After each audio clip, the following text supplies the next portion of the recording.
conversation, man. Oh man, I appreciate that, man. Damn, thanks, man. Yeah, man. I try to do these things, try to help these people, and what I want is us fathers to understand, and we ain't got to at all. We don't have to navigate ourselves through this playground, because that's all it is a playground for them. Right. And so that's what it gets down to. So state your city and state for me, my man. I'm in Humble, Texas. It's Humble, Texas. Okay. Gotcha. It's about 20 miles from Houston. Oh, okay. Okay. And it is 6:20 p.m. and it is February the 7th. Okay, I'm gonna tell you like I tell everybody. Give me the long version of what's going on. Don't worry about time. Go. Okay. Oh, I'm sorry. You said you heard about us via YouTube, right? Yeah. Okay, go ahead. All right. So I have a daughter that's 25 years old. She's a disabled adult. So I've been paying child support since she was about a year old. I had no issues with it initially. You know, I didn't know my rights at the time. I didn't know that I had the option to choose. I just thought that was what I had to do. So then in 2013, we had a review, and they told me, well, yeah, you're going to have to pay for indefinitely because she has a disability, which is autism. So at the time, I didn't pay any attention. Is she functioning autism, or you'll never know? No, she's not. She's not functioning at all. Like, she can't hold a conversation with you. Gotcha. Okay, go ahead. All right. So then, 2019 come around, I was laid off from my job, so I reached out to the Attorney General's office and I asked for a modification. Well, they gave it to me. However, they didn't put indefinite in that particular order. So at that point, I wasn't on indefinite anymore, which I wasn't aware of. Then fast forward, I changed careers. I now teach, and I teach a subject called Human Services, and we were talking about, like the Social Security benefits and everything. And my daughter gets the SSI. I'm like, oh, well, wait a minute. Based on this, she shouldn't be getting this child support because it can actually negatively impact you. So wait a minute. You're getting SSI, and then you retired now, or you at the school? No. She's getting SSI because she's disabled. So then I changed careers and I became a teacher. So I learned about this stuff during the class that I teach. So I said, well, I reached out to her mom. I'm like, well, when is Alicia getting these benefits? And she's like, yeah.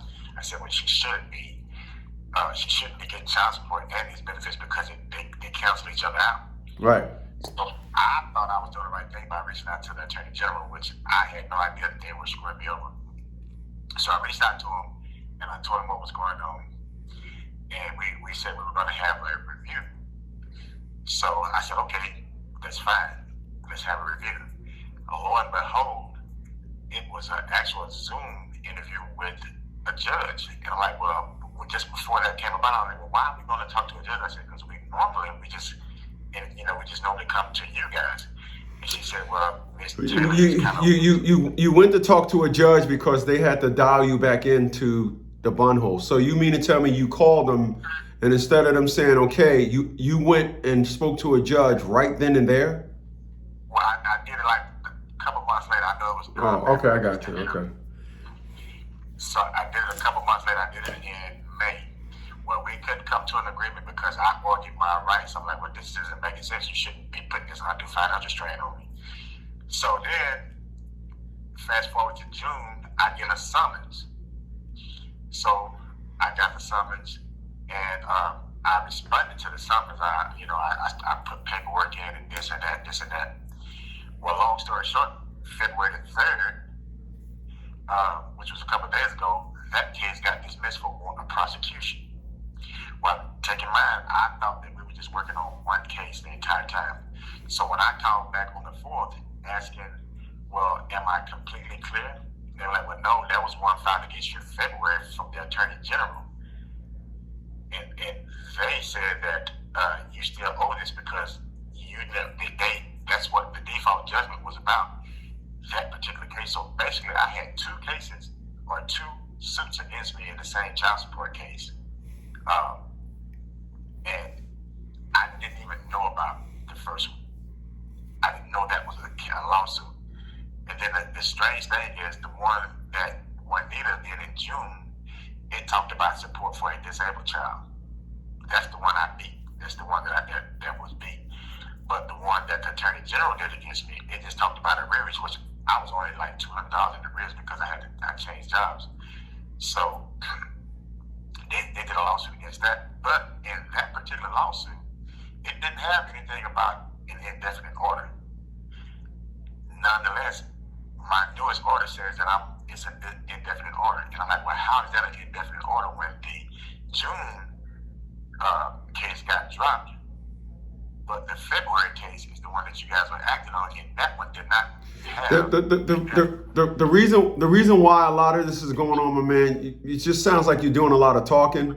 If you're calling them up, don't call them. You everything you do, you should file a motion in court.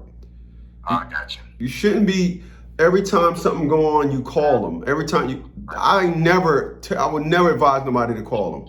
You file a motion and go talk to a judge. You can't hold your case with your situation with a clerk. Okay. Everything got to be done with a judge. That makes sense.